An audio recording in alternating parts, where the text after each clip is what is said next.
राजा शांतनु के चले जाने के बाद हस्तिनापुर का महान नगर रानी माता सत्यवती की अद्भुत शक्ति और दूरदृष्टि से एकजुट रहा। अब वो केवल एक मछुआरे की बेटी या राजा की पत्नी नहीं थी, बल्कि कुरु वंश की निर्विवाद मातृशक्ति बन गई। उनके विवेक ने राज दरबार के हर फैसले को आकार दिया। उनके साथ भीष्म एक अटूट कर्तव्य और बलिदान के स्तंभ बने रहे।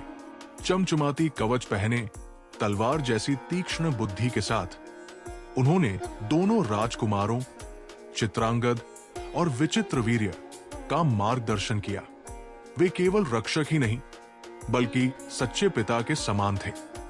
उन्होंने राज्य शासन, युद्ध कला और धर्म के सिद्धांत सिखाए। हर मंत्री और कुलीन ने उनका सम्मान किया। बड़े राजकुमार चित्रांगद ने एक साहसी और सक्षम योद्धा के रूप में प्रसिद्धि पाई। राज्य ने उनके युवराज बनने पर उत्सव मनाया। उनके साहस और नेतृत्व से कुरु वंश का भविष्य उज्जवल दिखता था। लेकिन भाग्य को कुछ और ही मंजूर था। चित्रांगद के शौर्य ने एक शक्तिशाली गंधर्व का ध्यान आकर्षित किया। वो भी चित्रांगद नाम से प्रसिद्ध था और स्वर्गीय योद्धाओं में गिना जाता था। नदी के किनारे एक ऐतिहासिक द्वंद्व शुरू हुआ।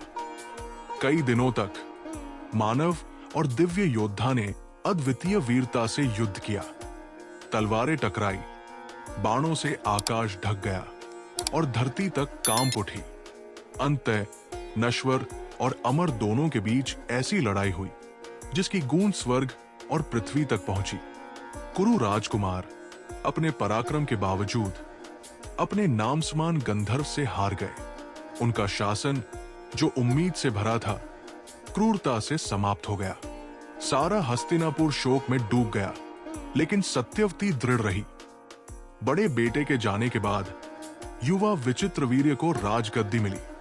भीष्म की सतर्क देखरेख में राज्य चलता रहा, लेकिन उत्तराधिकारी की आवश्यकता और भी जरूरी हो गई थी। जैसे जैसे विचित्रवीर्य बड़े हुए, सत्यवती ने दूर दूर तक विवाह के प्रस्ताव भेजे ताकि कुरु वंश के लिए योग्य रानियां मिल सके। हर प्रस्ताव किसी न किसी बाधा या विनम्र अस्वीकृति के साथ लौटा। फिर महल तक काशी के एक भव्य स्वयंवर का समाचार पहुंचा। वहां 3 राजकुमारियां अंबा, अंबिका और अंबालिका अपने भावी पति को चुनने वाली थी। लेकिन सत्यवती के लिए यह खबर दुखदाई थी कि हस्तिनापुर को आमंत्रित नहीं किया गया था। यह केवल एक चूक नहीं थी, बल्कि कुरु वंश और उसके सिंहासन का गंभीर अपमान था। राज दरबार में रोष की लहर दौड़ गई। भीष्म का सम्मान और पूरे राज्य का गौरव भारतवर्ष के सामने चुनौती के रूप में खड़ा था। अब प्रश्न ये था, भीष्म ने इस अपमान पर कैसे प्रतिक्रिया दी? उन्होंने आगे क्या किया जिससे साम्राज्य हिल उठे और इतिहास की धारा बदल गई? अगर आपको ये वीडियो पसंद आया है तो कृपया लाइक, सब्सक्राइब और शेयर करें।